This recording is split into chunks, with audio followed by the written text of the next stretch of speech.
Okay, we're live, Hunter. Very good. Thank you, Rick. We have a quorum for the meeting today. My name is Hunter Morrison. I'm a planning consultant for the City of Youngstown. This is a virtual meeting of the Board of Zoning Appeals and the City Planning Commission held on Tuesday, May 18th, 2021 at 1:30 via Zoom to consider a number of cases. This meeting, as all our meetings, will be archived on YouTube and available for those who wish to view it after the fact. We are taking the Planning Commission agenda first because it's a simple matter of a street vacation. I will be swearing all witnesses in prior to the case and all the subsequent cases. So the first item before us on the agenda of the City Planning Commission is reference number 06-21.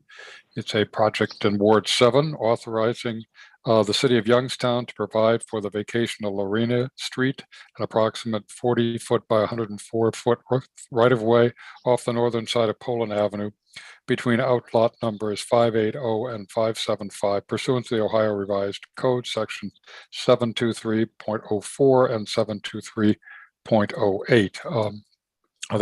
Is there anyone here to speak on this case? Through the chair. Mr. Shashow. Thank you, Hunter. This is a piece of legislation to vacate a right-of-way. It's a paper street. There is no actual roadway there. It's just a right-of-way that was neglected to be vacated back in when the mills were active. Lorena Street was vacated. If you're looking at the sketch included with the agenda, north of the railroad, Lorena Street was vacated by ordinance 13-342. They did not vacate, however, the section on the south side between the railroad and Poland Avenue. So there's a building there. It's developed. It's a paper street. In order for this developer to close on the property, we need to get this vacated. It is on the council agenda for Wednesday. I'm asking that the Planning Commission vote to approve a recommendation to vacate. And Mr. Sasha, we can assume that the owner is in favor of this. Through the chair, yes, it is. We do have a signed notarized consent form from the owner. Okay. Are there any questions for Mr. Shashow on this matter? Hearing no questions, I'd entertain a motion. I'll make a motion. It's moved by Mr. Squires. Is there a second? Second. Second by Mr. Holm. Been moved and seconded to approve reference number 2601. All those in favor signify by saying aye. Aye. Aye. Opposed? Motion carries. We're now going to move to the Board of Zoning Appeals. The first case is also in Ward 7. This is case number 21-15. 2714 Shirley Road in Ward 7. The applicant are Michael and Crystal Howell. They are requesting a zoning variance to place an 8-foot by 12-foot shed in their front yard instead of in the required rear yard, and B, to reduce the side setback of the shed from the required 10-foot to 3-foot. The property in question is located in RS 7.2 single-family zoning district. Is there anyone who wishes to testify on this matter? So please raise your right hand. I will. Mr. and Mrs. Crystal, are you prepared to be sworn in, please? Yes. Yes. Do you swear to tell the truth, the whole truth, and nothing but the truth, so help you God? Yes. Yes. Is anyone else? Ms. Fulmer, will you present the case that is before us? Yes, good afternoon to everyone. Mr. and Mrs. Howell have built a shed in their front yard that should be in the rear yard without any permits. And they also built it without the proper setbacks. The setback should be 10 feet and it's actually 3 feet. Therefore, they're coming before the board to get a variance. We have pictures that show their site plan, their notice of violation. Rick is sharing that now. That's the notice of violation. They're coming before the board to rectify this matter. And the pictures, These are pictures of the, yes, I took those on May 11th. And the shed is still there as of yesterday. So again, the shed should be in the rear yard and the setback should be 10 feet based on their 2 lots, and it is 3 feet. And if you have any further questions, I'll be happy to answer them. that's a Google Earth photograph, also showing the shed. Is there a site map, Rick? I think further down.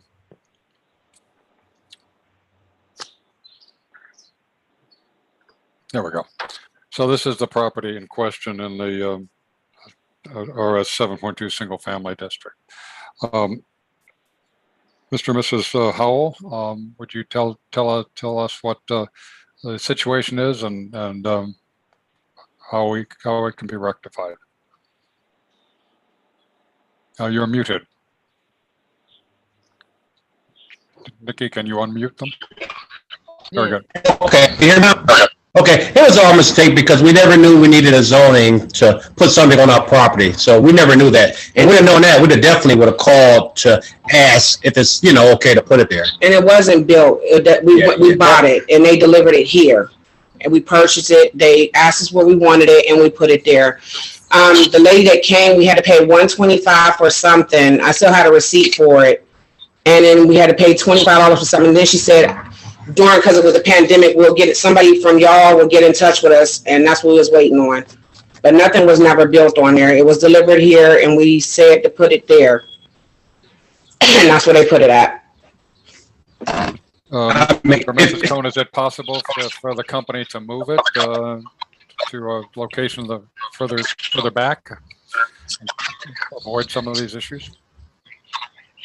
I mean, we don't have a problem with getting in touch with them because of the pandemic. I know it's slow, but there's actually no place. If she got out and looked, there's really no place to put it in the backyard. Our backyard has a pool, trampoline, and it's sectioned off to the swing. A gentleman came out and looked and saw that, but it can be pushed back a little bit more, but it can't go behind the gate because it's not going to fit. So you have a hardship trying to accommodate that. Yes. Yes. Are there questions and thoughts from the members of the board?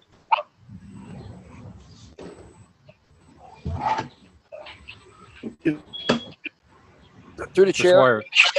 Mr. Swires. I did go down there and I did go down there and I did look at it. Yes. Okay. Can you hear me? Yes. Yeah, right. Can you hear me? Yeah. Okay. I did go down there. I did look at it. It pushed somewhat.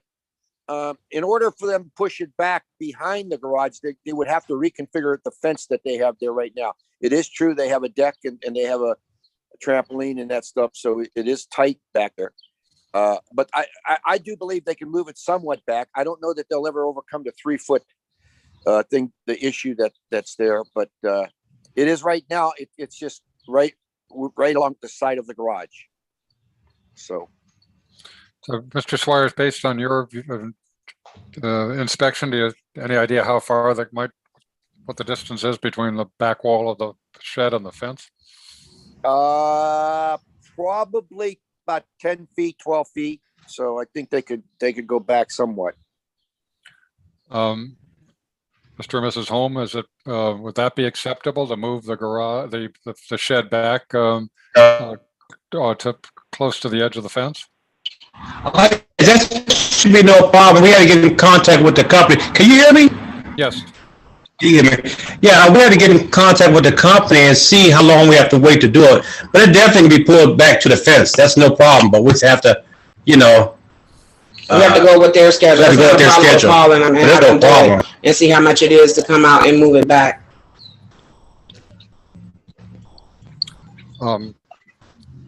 would the board be willing to go along with an accommodation that moves the shed further back as far towards the fence?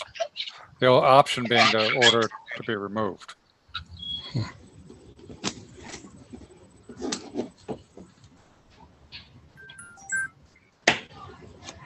Any thoughts or comments from members of the board?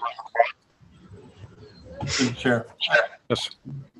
I mean, I'm looking at it, and I didn't get a chance to get out there, but based upon the pictures, I mean, I don't know that it meets the definition. I mean, I guess it meets the definition of the front yard.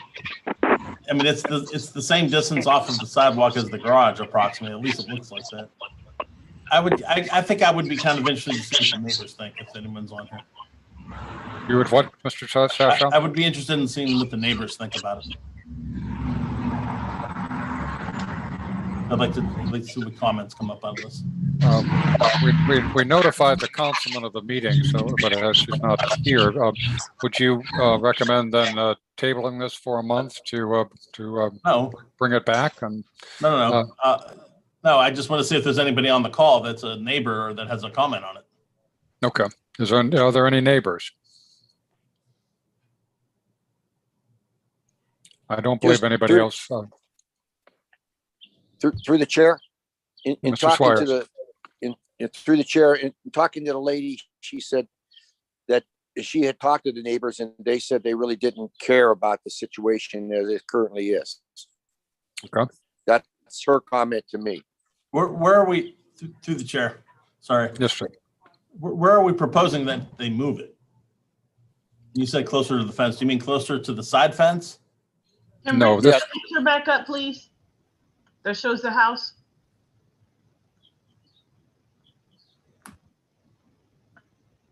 Thank you. Mr. Sasha, I believe it's to move the shed further back on the property towards a fence that's around an existing fence around a swimming pool. Is that correct? Yes. Mr. and Mrs. Howell? No. Stop scrolling, just show us one image there. So this would be right now you're saying it's the front of the shed is on the same plane as the garage. This could be moved further towards the pool if the Howells could get the company to come back and do the work. To the chair, this is Marguerite. Yes, In moving it back, would that interfere with what's going on when they're in the pool? Would that interfere with that space? No. Because I'm thinking safety at this point, not that it may be a major problem, but moving it back, is it really close to the pool or other items in their backyard? Mr. Howell, Mrs. Howell.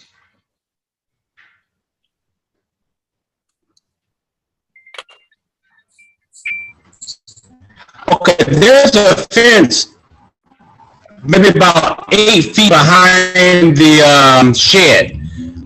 We're gonna pull it back to the fence. It's a little doorway that we go, in and out to get to the backyard also. But there's a separation between the shed and the fence. My question was to the pool. It'd be nowhere near the pool. It'd be by trampoline. Whichever would be closest to the shed. I thought it was stated that it would be near the pool. That's incorrect? Yes. Yes, to what, sir? I'm sorry. Yes, that's incorrect. The shed will be closer to the trampoline than the pool. Will you be putting, is there a fence around that netting around your trampoline? Yes, it is. Okay, thank you. You're welcome.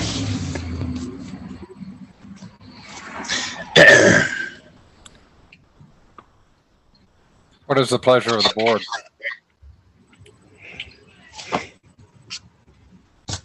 So if I can ask a question, so we're saying the positioning of the shed should be 10 feet back, but it's only, did Laura say 3? Did you say 3, Laura?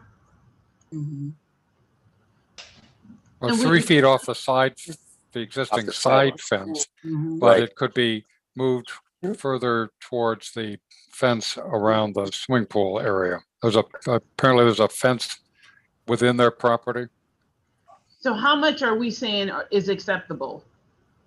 That we would be willing to allow them to move it back if it can't go back to the required amount? How much is acceptable so that he can move it back and be able to still access the backyard like they need to and have the shed?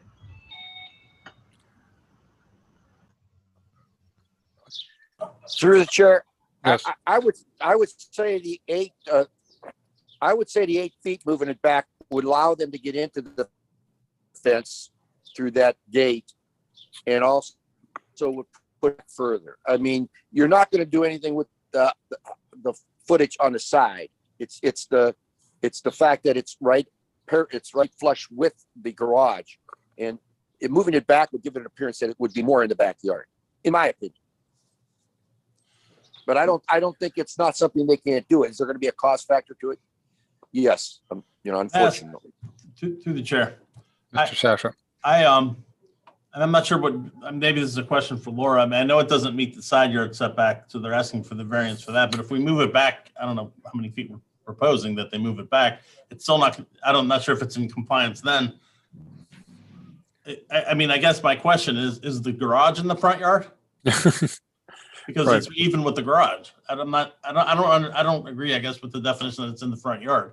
I see that it doesn't meet the side yard setback. But if that was attached to the garage, then it's an addition onto the garage, correct? It's Right. not attached, but it's not any closer to the front than the garage is, I don't think. So you To would the chair. interpret, yes. Okay, Laura. to the chair. Yes.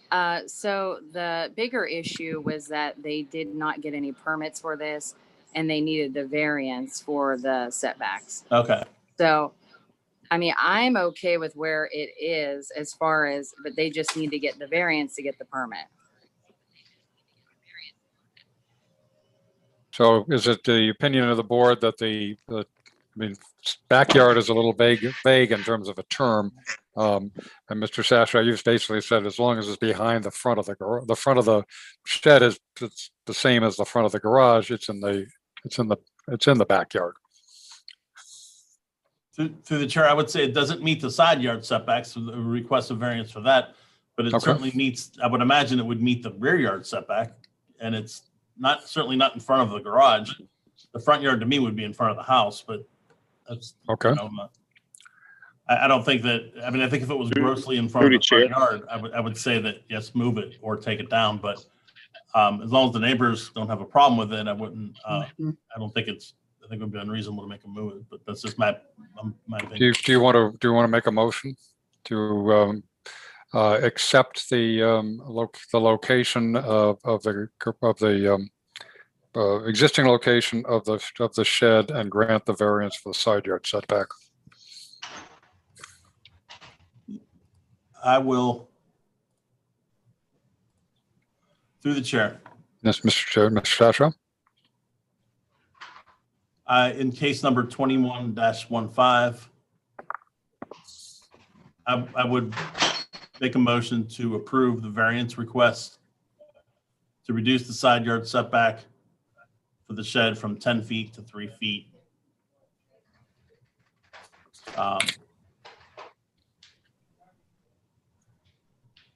And I guess I would also include in that to approve it. Variance to place the 8x12 shed in the front yard, even though that's all. That's my motion. Okay. Very good. Is there a second? Second the motion. Second. It's been moved and seconded to grant the variance, accepting the location of the shed relative to a rear yard requirement, and granting a specific variance of for the side yard from 10 feet to 3 feet. All those in favor signify by saying aye. Aye. Aye. Opposed? Motion carried. Through the chair, if I can, Yes, but they Mr. still Wyatt. have to get the necessary paperwork that they failed to do in the beginning, right? Correct. Mr. and Mrs. Holmes, you understand that the board is granting you permission to keep the shed where it is, but you need to fill out the appropriate paperwork if you have not already done so. Laura, is there anything they need to do with regard to applications they haven't already done? To the chair. So they would need to fill out an accessory structure or permit application. Okay. And now that the variance is approved, we would be able to approve the zoning permit. So, Mr. and Mrs. Holmes, So where did we get that at? Laura? Because we filled some out. Okay, what was that we filled out last year? What's that? I thought. What Oh we yeah, had? I just know the prices. One was $125, another one was $25. I thought we filled some paperwork out about a year and a half ago. Laura, could you work with Mr. and Mrs. Holm offline and make sure they have what they need in the file and they're not doing it twice? Absolutely, no problem. Will you get in touch with the Howells the next day or so and walk them through this?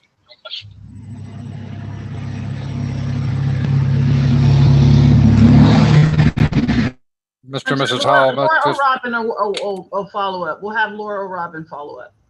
Very good. Thank you. Okay. Okay. Thank you very much for your time. Thank you all. Thanks. Thanks. Okay. Our next case is case number 2116. It's located at 1750 Belmont Avenue in Ward 3. The applicant, Federico Giordino, requests an appeal of the notice of violation that was issued on June 16th, 2020 and on July 20th, 2020 for parking or storage of vehicles outside of an automobile and light vehicle repair service business. This property in question is located in a mixed-use community zoning district. All those in favor wish to testify on this matter, would you please raise your right hand?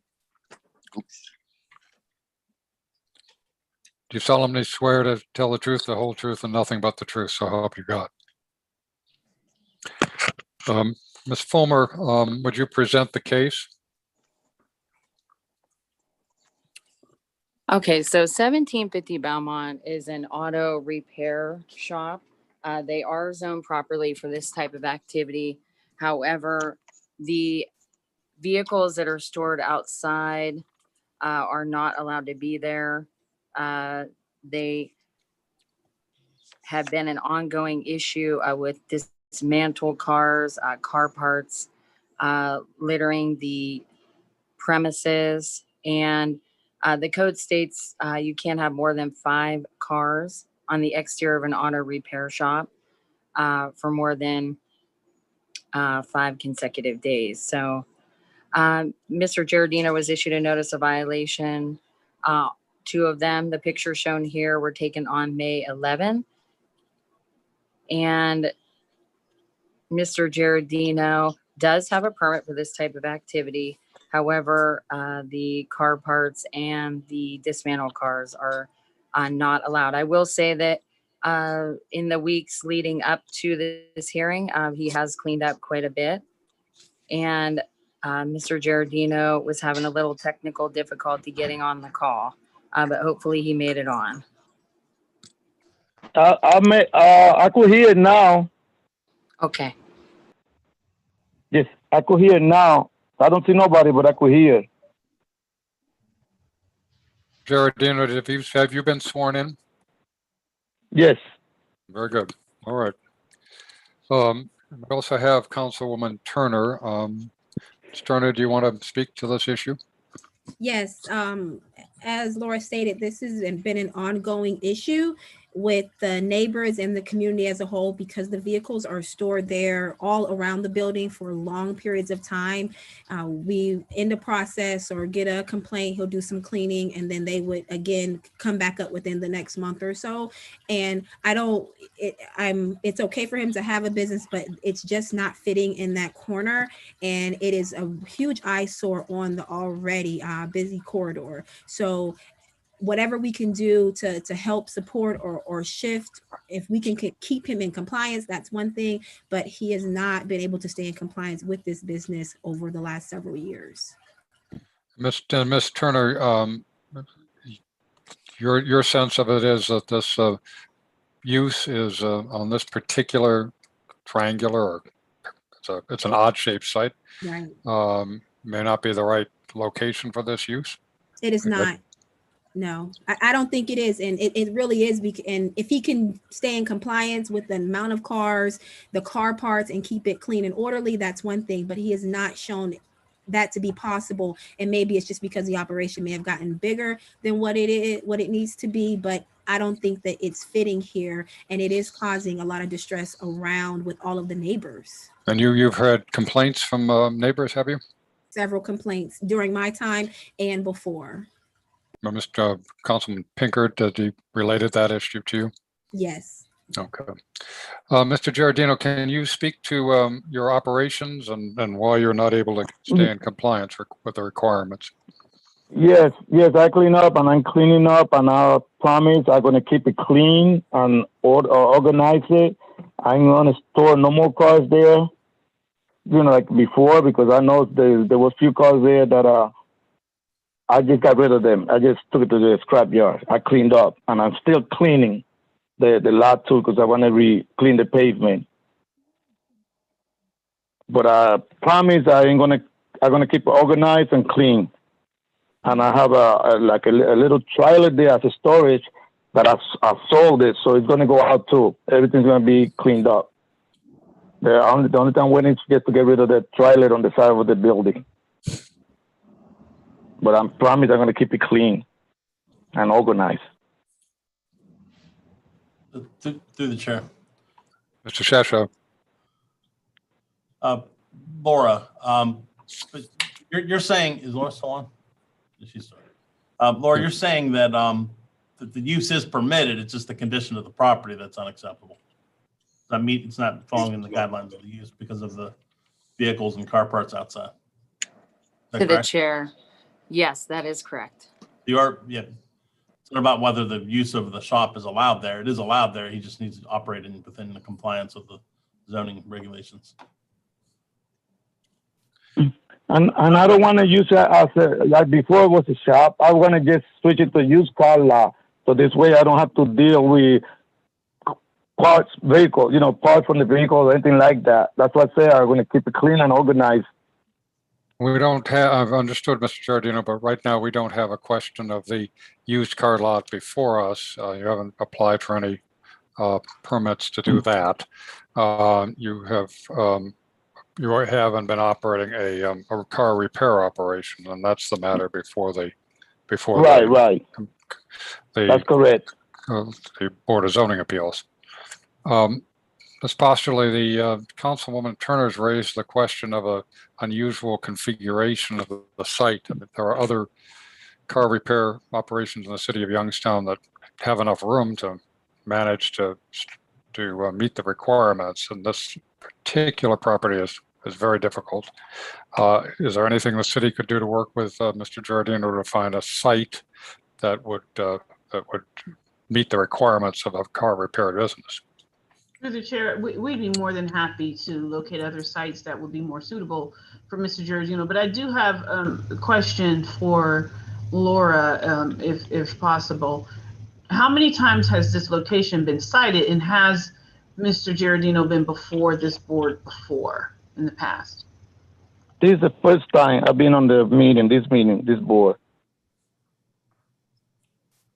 Ms. Fulmer? To the chair.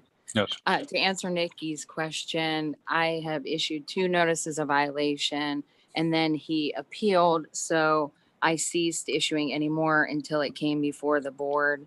I am not aware of him coming before the Board of Zoning Appeals before. And also his permit on auto repair. Thank you. So that is the historical permit on file.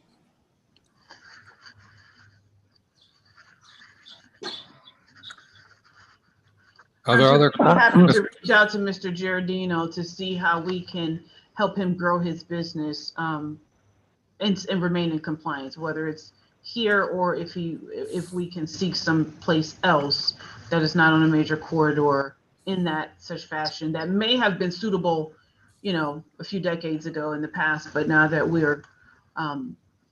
have a different vision. So we'd be more than happy to align him where this business would be more suitable. So, Mr. Giardini, did you hear that? Yes. That Director Posterly has suggested that the city might be able to help you find an appropriate location for your business. Right, but see, the thing is, I don't want to do no more repair. I just want to sell cars. No more repair. Again, you do not have that before the body. The issue before the body, you've been cited on 2 separate occasions in 2020, and this has been delayed because of COVID, is the parking or storage of vehicles outside.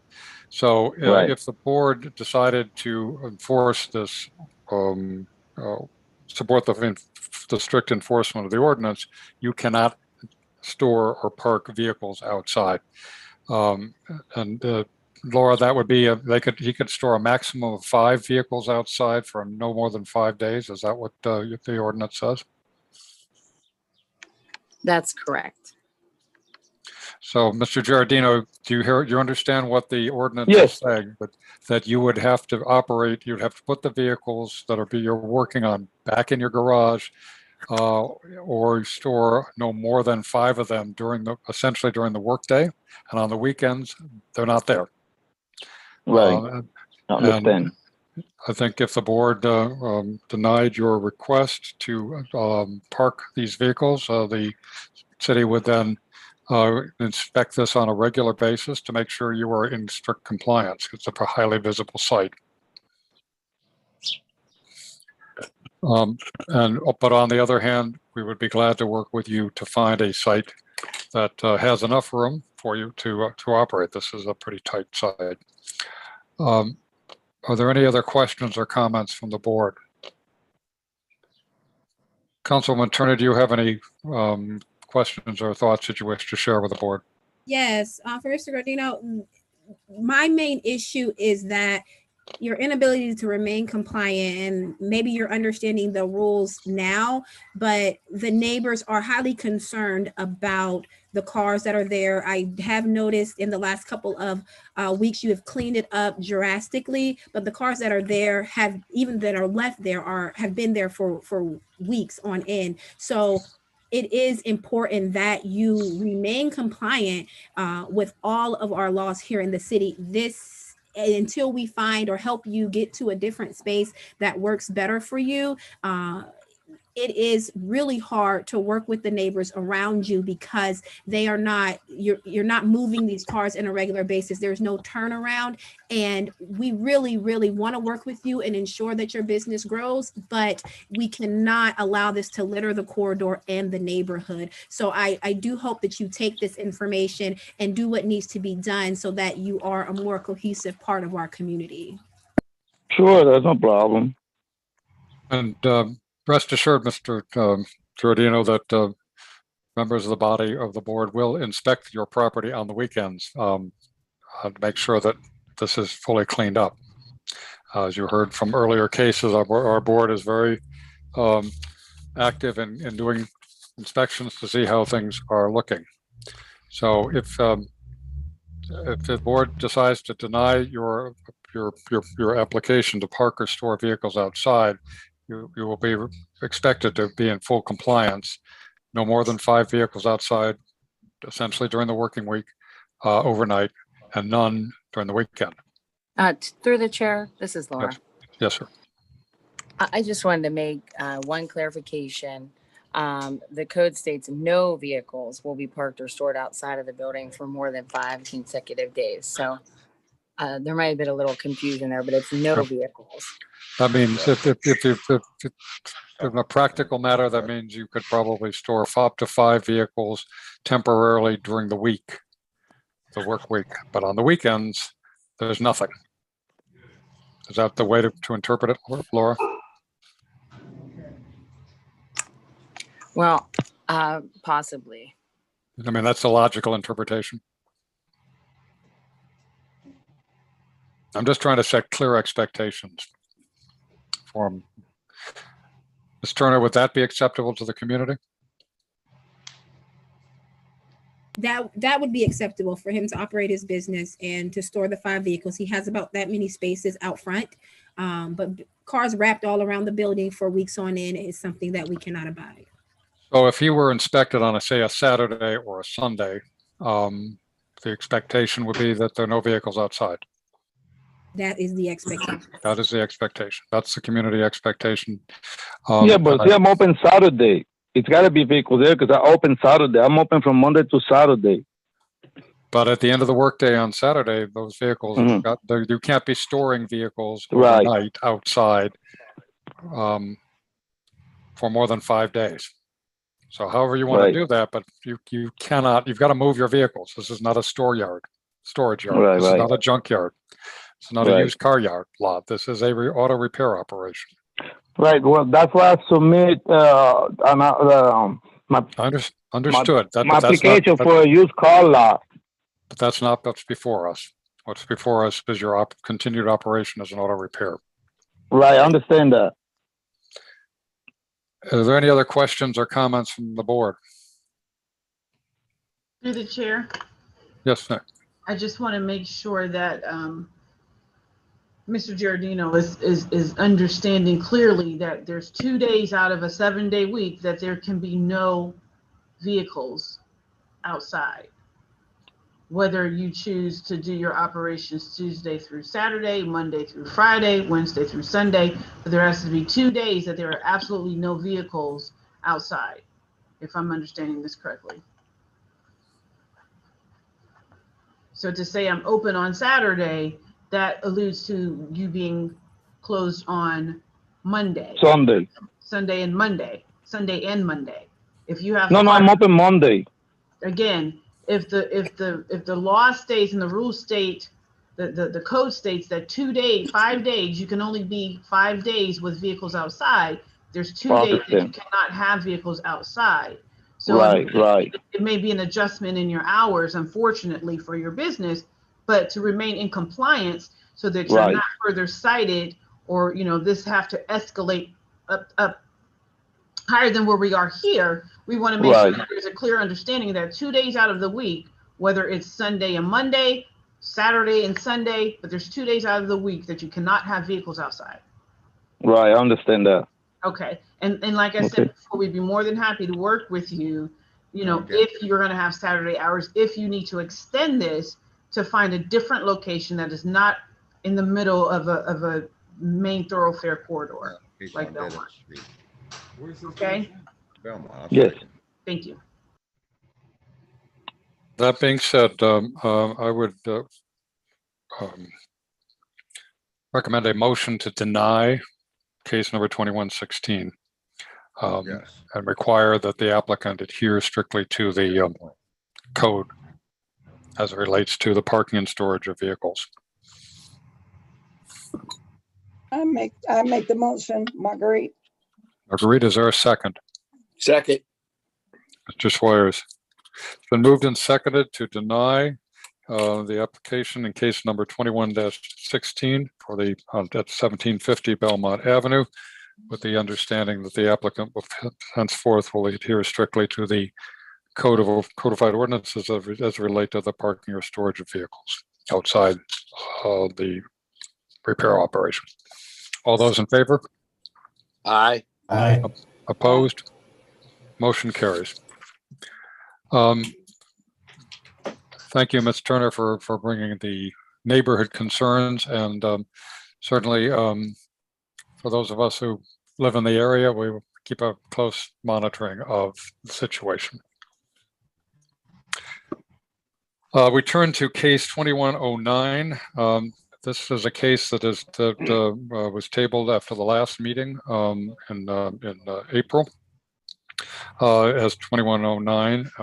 For clarity, we've broken it up into 2109A and B because it refers to two different citations, notices of violation at two different times. So the first case is 2109A, 1380 Thornhill Road in Ward 2. The applicant, Robert Maravola, requests an appeal of the notice of violation issued on January 26, 2021 for use not permitted operating an auto repair business in an RT 5.51 and 2 family district, for 1 and 2 family district. All those who wish to testify on this matter, please raise your right hand and be sworn in. Do you solemnly swear to tell the truth, the whole truth, and nothing but the truth? So help you God. Yes, I do. Okay, Ms. Fulmer, would you present the case 2109, the auto repair violation? Okay, so 1380 Thornhill is a multifamily residential district. A 1 and 2 family district? Yes, that's correct. And there is no auto repair allowed in that zone. It has been observed over the course of time that 1380 Thornhill has had a myriad of vehicles, car parts, even a lift in the garage, tow truck, etc., giving evidence that vehicles are being repaired there. What you see here is the Google Earth. And these photos were taken on May 11th. Can you speak up a little louder, please? Sure. These photos were taken on May 11th at 1380 Thornhill. Yeah. Well, the vehicles there are my vehicles. Excuse me, sir. Excuse me. Ms. Fulmer has the floor. Oh, okay. You'll be afforded an opportunity to testify. Right. So this is on a corner, as you can see, mostly fenced in. There are different vehicles there at different times. And it is given evidence that auto repair activity has been going on with the tow truck, the different vehicles, the car parts, and the lift. It has changed over time, but it has persisted. And if the board has any other questions, I'll be happy to answer them. Thank you, Ms. Fulmer. I believe Councilman Hughes was on earlier. Is he still here? Yes, Mr. Councilman, do you want to speak to this issue? Only that I have received complaints about it, about the building, the size, about the activity and the storage. Multiple complaints I have received complaints. Thank you, Councilman. Mr. Maravola, will you tell us make your case here? Okay, my case is this. First of all, I repair my own vehicles and my family vehicles. Okay, I had an automotive repair shop. I showed you guys the information. It was down in Pennsylvania in Slippery Rock. I closed it last year in January or December of 2020 because of the epidemic. When I closed it in December, I moved my equipment and the vehicles here to my residence. In the meantime, I've been cleaning it up. I can only do so much. Also, I assumed 4 different lots and I'm trying to clean up here in the city. I went ahead and I built the pole barn. I was not aware of the zoning that I needed to get. In the meantime, I went and got what I needed to get. Everything's pending right now, this meeting. In the meantime, I do operate 3 different businesses. I have a t-shirt and sign business that I screen print. I also sell t-shirts on the road at different bike events, which is bike rallies, bike nights, bike swap meets, things along those lines. I'm just putting for the repairs and the maintenance of my businesses, also for storage. I don't understand how any of this is affecting anybody. I'm out here on the east side, almost in the middle of no man's land. Well, This is things I don't understand. And I'm here trying to, in the last meeting, I was under the impression somebody was going to physically come here and talk to me so I can explain what I got going on here and show them. I submitted pictures and literature and everything else for you people to review. I don't understand. I mean, you guys are accusing me of having an automotive repair shop here. I repair my own vehicles and my family vehicles. I can't tell them, okay, you guys can't come here. Also, I have people that utilize my garage. If you guys accuse me of a rehab center because most of the people are addicts that I try helping out to keep them focused on something other than doing drugs, or if you focus me on being a school, me teaching people how to repair things, it's a different story. But as you guys are telling me that I'm operating a repair shop, I closed the repair shop.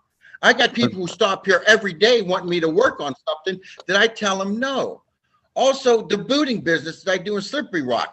I have employees that come and park their vehicles here and take my vehicle down there to boot vehicles. In the meantime, their vehicle is here. Okay, I don't know what to do. Tell them they're not allowed to park here? All the vehicles are licensed and legally plated and insured.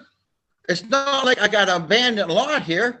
I live over on the east side. I sent you guys pictures, and I know you guys are going to say it doesn't involve this, but things that I go past each day with a mile of my residence. Thank you. About what I'm being attacked on here. Well, no one's I attacked. have a neighbor who doesn't like me because he wanted to buy this property prior to me buying it. Oh, no, I'm being attacked. I'm sorry. So I don't understand your opinion, but this is my opinion. I'm being attacked by a neighbor here who is constantly. Mr. Maravolo, thank you for your testimony. It appears to city staff that you are operating an auto repair operation, and your vehicles are scattered around the site and based on observation. Mr. Hughes, what are the nature of the complaints you've received? The automobiles, excuse me, through the chair, can you hear me? Yes. Coming through. The building of the building, you know, I guess that's when they were adding on, they were constantly building. They believe the building was interfering with piece of the neighborhood, however that's being described, and the general activities of the multiple cars. I guess they didn't, the word repair shop wasn't mentioned, but having the repair shop like business was spoken of. And they thought it was not conducive of the neighborhood. They didn't want it in the neighborhood. That's pretty basic. And if it was legal for them to have a building of that size, have so many cars, have the back and forth. Okay, so we're dealing right now with the cars, not the building. That's the next case. But Mr. Maravolo, you've heard the number and appearance of the vehicles. Because it's a 1 and 2 family residential district, it's not a commercial district, and there are any number of these situations around the city of Youngstown where people are operating what appears to be or is a car repair operation, a car washing operation, or whatever. And you've heard from the councilman representing the neighborhood that this is not a permitted use, and it's operated in a way that is inappropriate for a residential district. So any way you can address that by making the operation neater and cleaner? If you're having people park on your property, even if you're not repairing it, from everything we see, it's scattered all over the place. And it is in a neighborhood, it's not in the middle of nowhere. Could I speak? Yes. Yes, this is Ed. He has flyers around town advertising the Brake Master. So if you were to help Ed, what is your last name, Ed? Canistro. Ed Canister, were you sworn in? Yes. Okay, thank you. So, I mean, Mr. he's Canister, got stuff in bars, grocery stores, advertising oil changes and stuff. If you're working on your own vehicles, why would you go ahead and advertise and bringing business in? is that advertised? We don't have that as evidence. Is that I advertising? left a whole folder down there with it all in there. Can we see it? What's that? Who did you leave it with? I left it with security downstairs in zoning. Okay. Ms. Fulmer, are you aware of those exhibits? To the chair, I'm not aware. When did he drop that off? I dropped it off this morning. Okay. Okay, I did not receive that yet. And he said he was going to hand deliver it because you can't come in. Okay, we'll look for that. Thank you, We sir. can make sure that's distributed and shared with the board. Thank you for submitting. To the chair. Yes. To the chair, I received an envelope with Mr. Ed's name this afternoon. So I have the envelope. Okay. Can you open the envelope and see what's inside? To the chair, I can, if you give me a minute. Okay. Are there any, while we're getting that, Mr. Canister's information, are there any other questions to the by members of the board? Through the chair. Yes, ma'am. I just wanted to add through Mr. Marvola's own testimony. He stated that there's other individuals that use the garage, that he works on his car and his family's car, whether it's for profit or not, it's still auto repair. So I just wanted to make sure that I make that statement through his testimony that cars are being worked on. He's stating that it's not for profit because he doesn't run that type of business on his property, but cars are being worked on and garage is being used. And also for a business, cars are being parked there to support another business. So there seems like there's a plethora of concerns wrapped into this one residential area. Thank you. Yes, that's correct.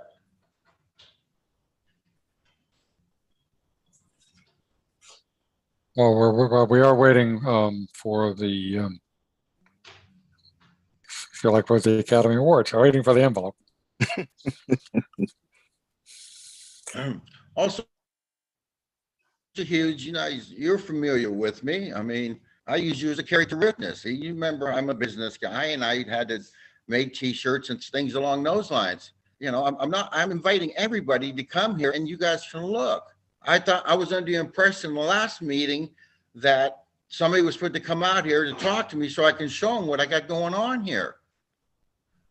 I know what to work on anybody. Through the chair, if I can respond.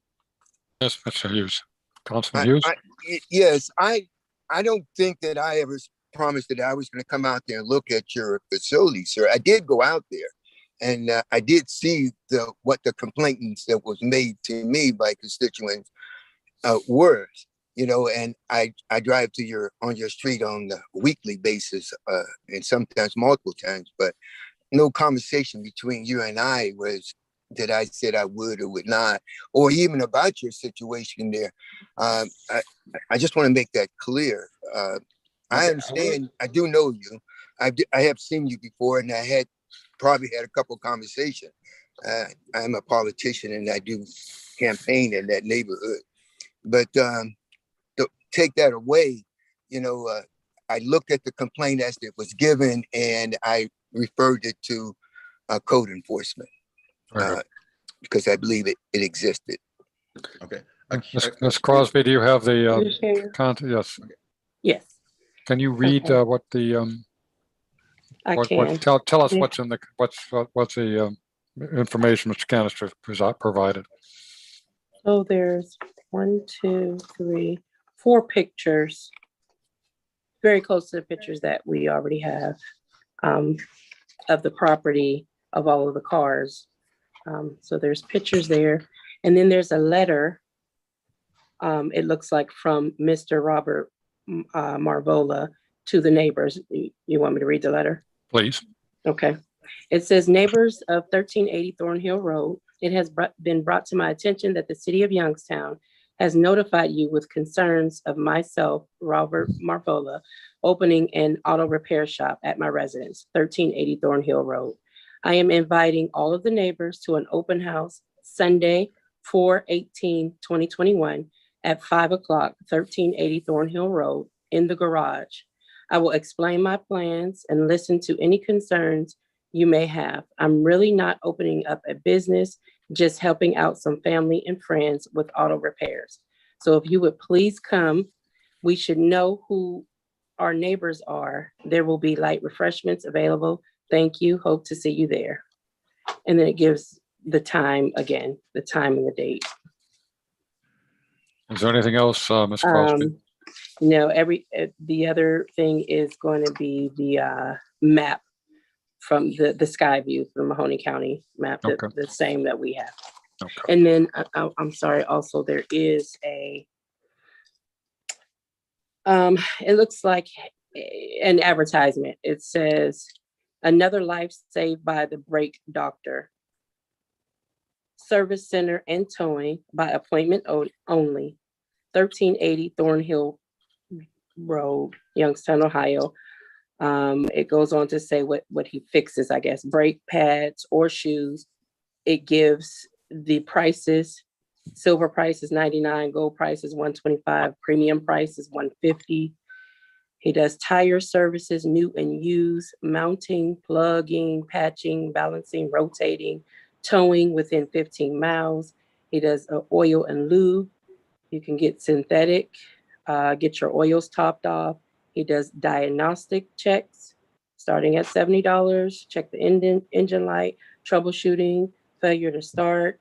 There's no name on it, but a phone number, 330-556-2415.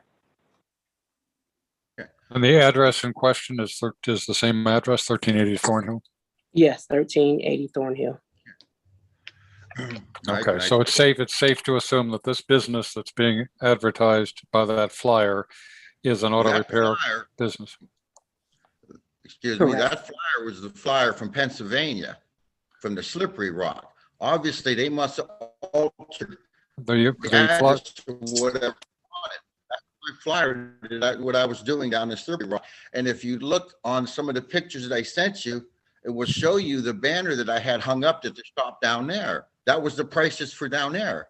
I am not operating automotive repair shop here, a business. I don't know. I mean, okay. Well, I think you're saying you're not. We have information. We have a flyer that suggests that you are, and, and pictures that suggest. I think, Mr. Marvola, I think the board can be very clear, perhaps, and say to deny your appeal to operate a auto repair business. Okay. I'm glad you are, because I'm not asking to be able to operate an automotive repair business. Mr. Chairman. Mr. Is there anyone else that wants to speak on this matter? Mr. Chairman, I make a motion to deny the appeal in this case. And my motion has been made by Mr. Shashow. Is there a second to this? Thank you. Who is the second? Is there a second? I'll make the second. Well, go ahead. She did. Oh, go ahead. No, you did. Go ahead. Marguerite? Okay. It's been moved and seconded to deny the appeal to operate an auto repair business. All those in favor signify by saying aye. Aye. Aye. Opposed? To be clear, the motion is to deny the appeal of the violation, right? Right. Mhm. We're moving to deny the appeal of a violation so that the operation of auto repair on that property is not permitted. Mhm. We have next case Through the 2109. chair, I just wanted to add in, Mr. Marvola, if you're looking to relocate this operation, we'd be happy to find you a suitable location somewhere else that is not zoned residential in the city. I understand, but I'm not looking for an automotive repair business. Thank you. Then I think perhaps you may need to correct your flyers and need to remove all evidence that it appears like you're running an auto repair business. Let us move on, please, to case 2109B, which is at 1380 Thornhill Road, Ward 2. The applicant, Robert Marvola, requests an appeal to appeal the notice of violation issued on February 1st, 2021 for one, parking a commercial vehicle in a RT 5.5 1 and 2 family residential zone, and 2, constructing a pole barn without a zoning permit. The applicant requests 2 variances for the pole barn: 1 to reduce the side yard and rear yard setbacks from 5 feet to 0, and 2 to expand the minimum size of an accessory structure, the pole barn, from 890 feet to 1152 feet square feet. The property in question, again, is located in a 5.5 1 and 2 family district. This pole barn is about 30% larger than is permitted. I would suggest the board taking up the parking of commercial vehicles first, and then the pole barn. Mr. Marvola, we've heard a good deal of testimony earlier about commercial vehicles being parked in this in your area, and Ms. Fulmer, do you have a presentation to make on this case? Through the chair, yes. 1380 Thornhill again is zoned residential, multifamily 1 and 2. A tow truck has been seen parked at the premises on and off for, at least in my observance, for the last year. There are other commercial vehicles there, as you can see in the pictures, if we have those. Oh, Rick, can you put them up? Thank you.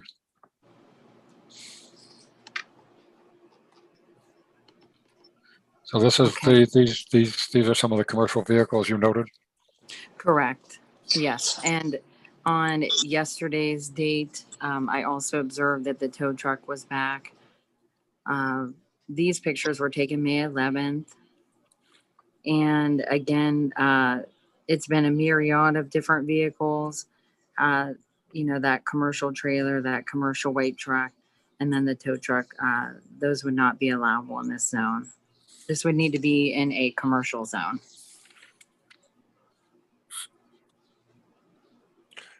Thank you, Ms. Fulmer. You're welcome. Councilman Hughes, do you have any comments on this case at this point? Only basically what I've already stated. Though that was part of the complaint, the tow trucks and the vehicles being stored and coming back and forth. That's what I was given that multiple times by several different constituents. Very good. Mr. Margolis, yes, and Mr. I Hughes. observed it as You observed it as well. Thank you. And I observed it as well. Yes. Okay. Thank you. Mr. Marvola, what about the parking of commercial vehicles on your property, which is zoned as a residential parcel? You've been observed multiple times parking commercial vehicles on a residential property. What say you?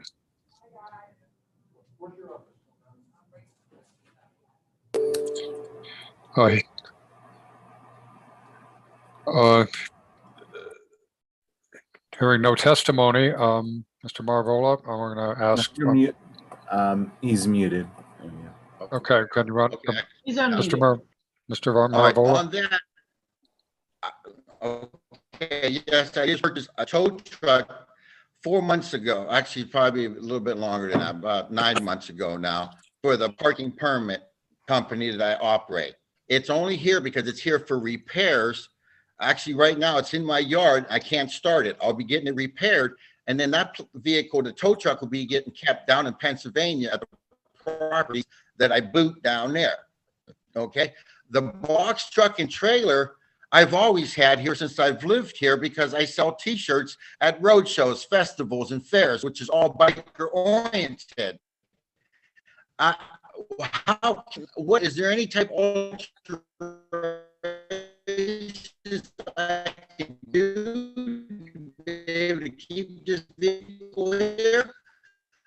I built this to be able to store it here in the wintertime. Also, like it's in the epidemic. Here I'm doing inventory, I'm doing repairs on the vehicle so I can get back on the road this summer and run my business. I mean, if I put it in the back, cover it up, put it behind a stockade fence, what do I have to do to have it to be acceptable over here? I mean, I understand how you guys are referring that I'm on a corner lot. Actually, the 3 lots I'm in the process of trying to purchase, because it's people that have passed away, have not took care of them. I've been taking care of them. I've already been in talks with the city for the last 3 years to trying to get what I have to do to be able to assume the property. I submitted the proposal to the Board of Education to purchase the property behind me, because I'm trying to clean it up. I'm not here to try to be an eyesore, in no means. I am a person who lives here in Youngstown, want to stay in Youngstown. You know, I've been born and raised here on the east side. One thing I do want to correct, the last thing I said earlier, Jimmy Hughes, I did not talk to you directly. What I was stating was, last meeting, Tito spoke up and wanted somebody to come talk to me personally, to come visit me and see what I have going on here. But yes, as far as the commercial vehicles, the tow truck is only here for repairs and will be going back to Pennsylvania. The box truck and trailer is what I use to sell t-shirts out of. And I'm asking for that, if I can make some type of alteration. I have a speech impairment and I'm a little excited. So I can make some type of alternative so where I can park it here to where I'm not bothering anybody. I mean, where I live at, there's 5 houses on this street.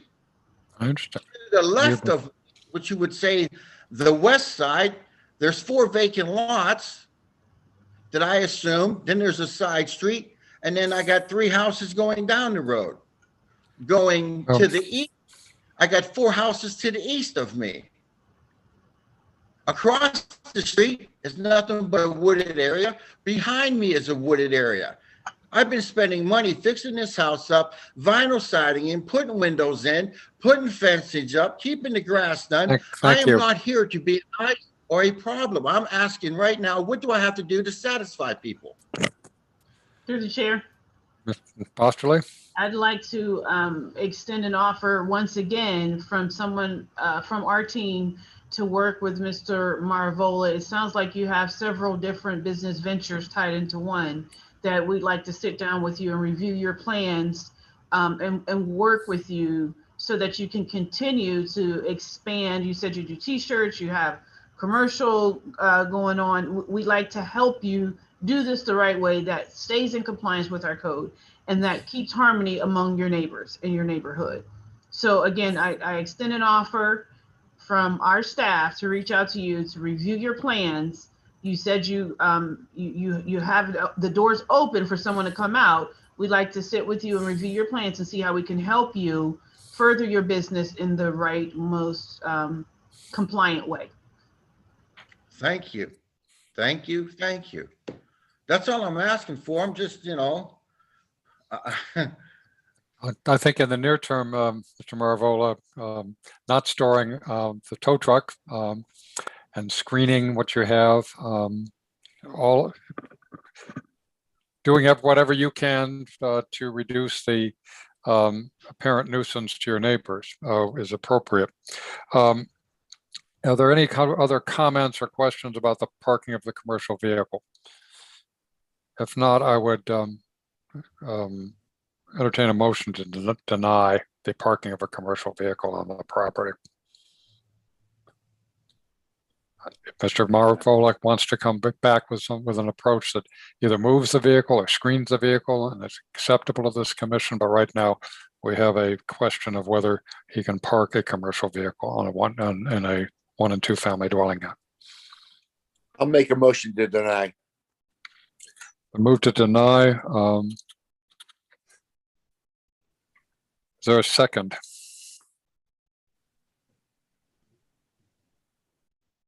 Is there a second to the motion to deny? I'll second it, I guess. Moved and seconded to deny the permission to park a commercial vehicle on 1380 Thornhill. All those in favor signify by saying aye. Aye. Aye. Motion carries. And that's with the understanding that Ms. Posterly and the city team will work with you. Thank you. Now, the final item, 1380 Thornhill, is relative to the pole barn. We've seen pictures of the pole barn, and Rick, if you can put the pole barn back up. There's a request the pole barn has been built without a zoning permit. The applicant requests two variances, one to reduce the side and rear yard setbacks from 5 feet to 0, and to allow or expand the maximum size of the pole barn from 890 square feet to 1152 square feet. So it's a larger building that's permitted, and it's back on the back property line. Rick, can you put up the graphics again? And Laura, can you tell us the story about the pole barn? And to the chair, what you'll see from these pictures is a pole barn in the rear yard. The pole barn is, as Hunter had said, about 30% bigger than the allowable 890 square feet. This pole barn was built without any permits through zoning, and it would require a variance due to its 1,152 square foot size. So in residential districts, 890 is the limit. Also, the setbacks would need a variance as well. They should be 5 feet, and they are 0 feet. So this is right on the property line according to Mr. Marvola's site plan, if you look at it. And if we could scroll to the site plan.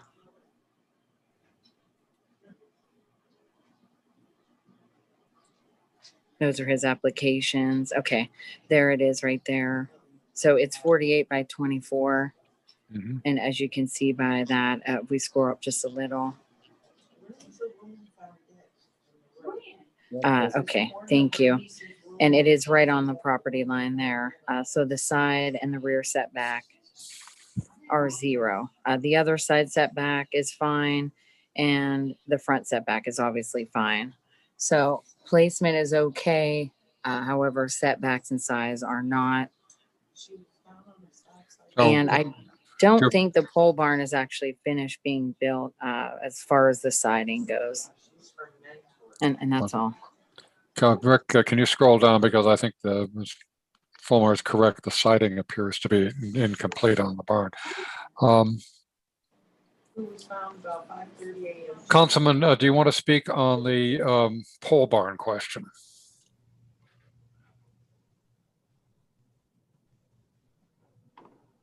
Councilman Hughes, have you received concerns and complaints about the pole barn itself? I would like to speak on a pole barn. Excuse me, and I'm assuming for the record that all those were sworn in on the first 2909 are sworn in still. But Councilman Hughes, if you wish to speak, you have the floor. Yeah. Mr. Canister, you wish to Yes, I think we could resolve this real quick. You know, Mr. McGuller keeps talking. Nobody's denying him anything, but I think the property should be surveyed, because the back property line, the building's 23 feet off of his property, and it's 8 to 10 feet on the neighbor's property. Okay. And we do know the neighbor, and they asked me to speak for them. They are coming into town, and they are going to propose something to zoning that is their property. Thank you. We don't have that before us. I have some questions, Hunter. Through the chair. Yes, Mr. Shasha. I have some questions for the applicant here. Did you get the property surveyed? You're under oath. Are you talking to me? Mr. Marvola, did you get the property surveyed? Okay.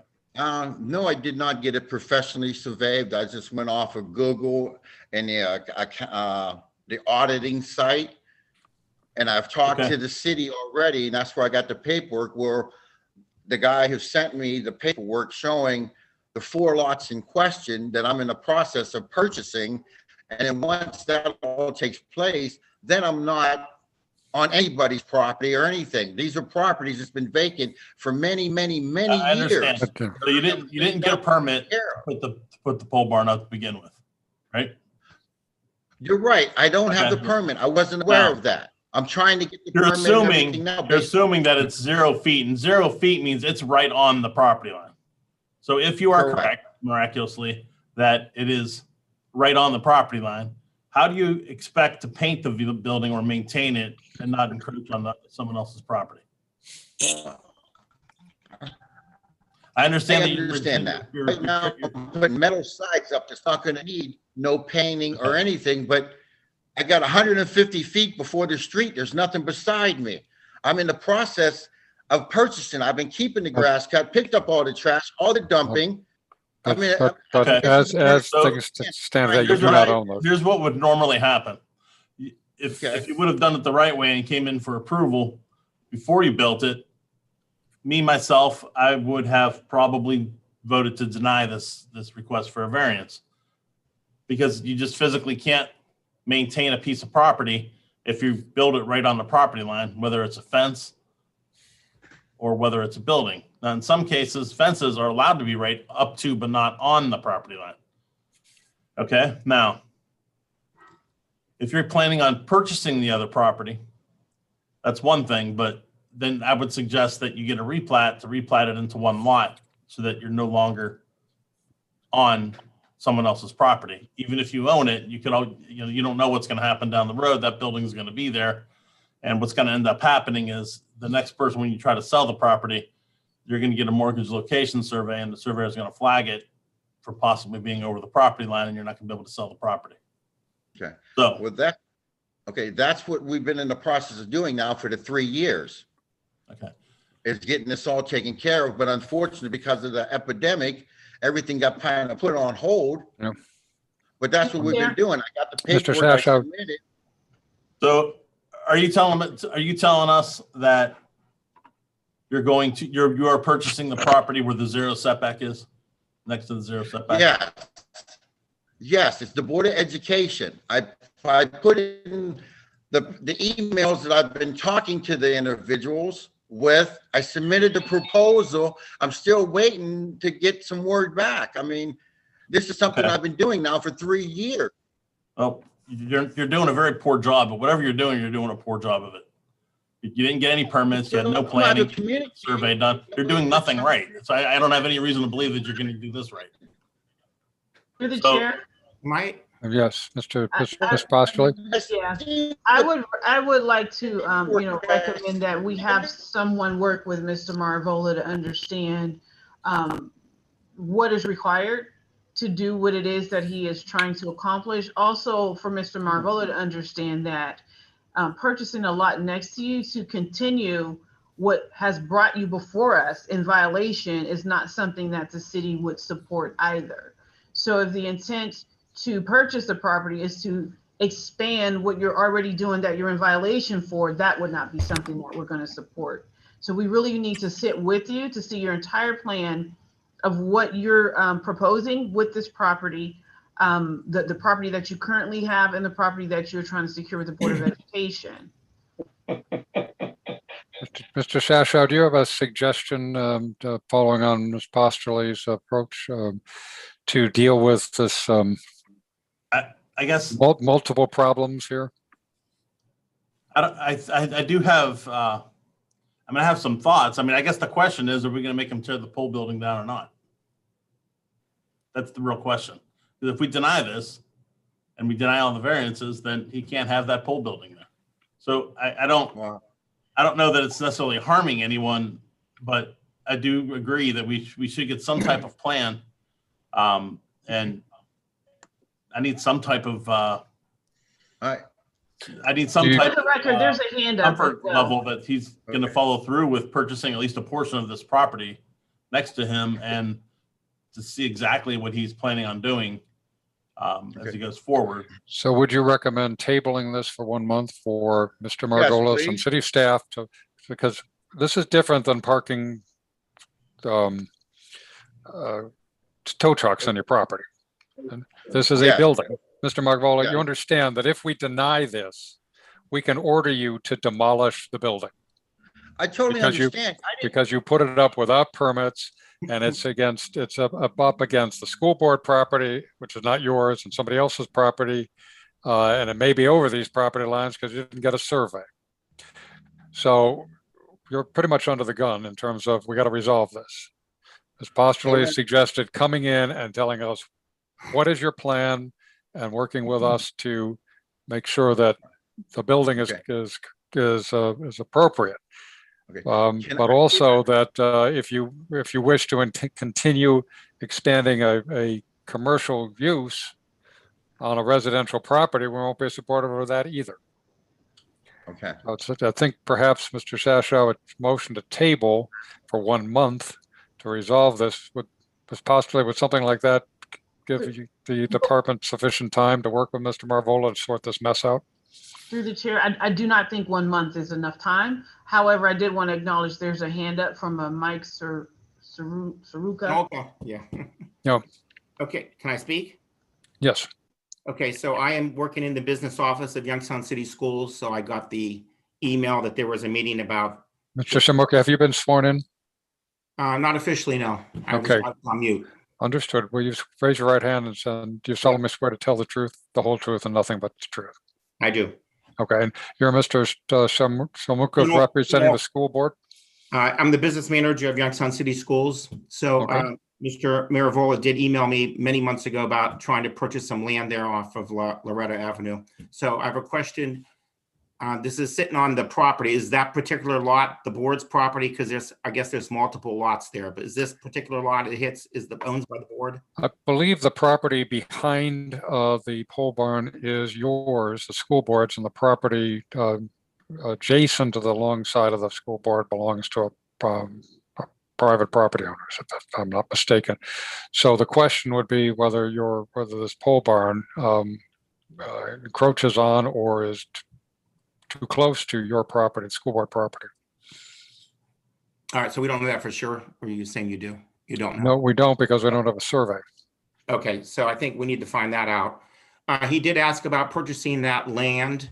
At the time, we were under the belief that the Board of Education controls the purchase of property. And since then, we have now discovered that our CEO, Mr. Jennings, can make that decision. So I would probably have to meet with him and discuss this with Mr. Jennings, the CEO of Youngstown Schools, if he's willing to sell that property or not. Okay. So I think tabling it for a while would be really a good idea. Just postulate from a practical point of view, how long do you think a tabling should be to allow this situation to be sorted out? Since through the chair, since there's multiple issues, I don't want to continue to piecemeal this back to the committee. There's multiple issues here. There's auto mechanic concern that is here. There's a t-shirt and commercial operation. There's a pole barn. I'm thinking we need at least 60 days to figure out where we are, maybe 60 to 90 days to figure out where we are, how we're going to move forward, uncovering all of this, moving the things that we've already denied, and also finding out from the school board what their position is, who owns the property, and clearly what Mr. Marvola's plans are in writing.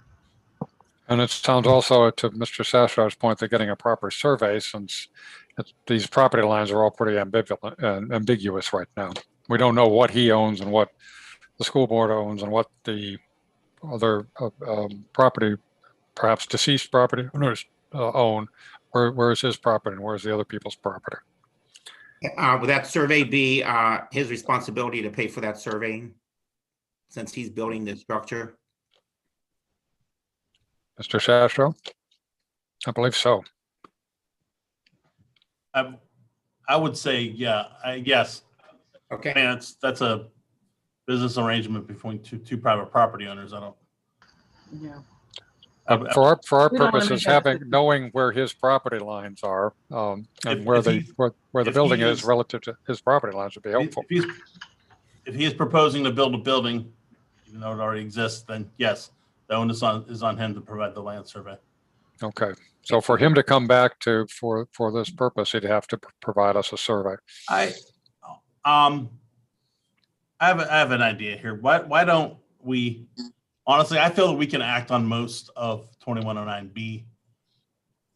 And the reason I say that is because without a survey, we don't know what side requirements he needs. We don't even know where the building already exists on the property. So we don't even know where it is geometrically on the property.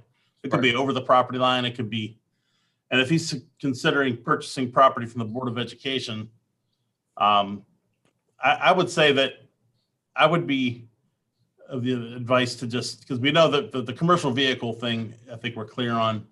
I would say that we could act on all of this and then have him reapply for variances when we know what is more applicable. So would you recommend denying the current application? I think so. I think we just kind of start over, and I would welcome Mr. Marvola to come in. And I will gladly attend some meetings with him to guide him through this process and work with the Board of Education if I have to see where everything's going, and Ms. Postle's department as well, obviously. Just been moved to deny I haven't moved anything yet, but I will make a motion in case 21-09B to deny parts 1 and 2. Been moved by Mr. Shasho on 2909B to deny parts 1 and 2, dealing with the commercial vehicles and dealing with the pole barn. Is there a second? I'll second. It's Patricia Smith. It's been moved by Mr. Shasho, seconded by Ms. Speck to deny these variance requests. All those in favor signify by saying aye. Aye. Opposed?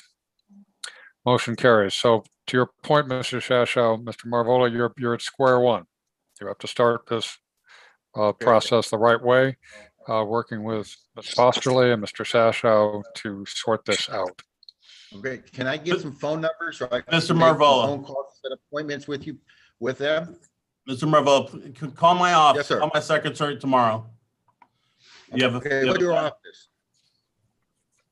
330-742-8800. And I'll get you on a schedule, and I'll talk to him. We'll get a meeting set up with all the interested parties, and we'll get this squared away. Okay, thank you, guys. This is what I want to do. I'm not here to, Thank you very much. I need help, I guess. All right. Well, and where the help starts here. Okay. There's no further business before the body. I'd entertain a motion to adjourn. You got to start at square one. So moved. Who's making the motion? Eric Hall. No, Eric Holm. Okay, so move to adjourn. Second. Moved and seconded. The meeting is adjourned.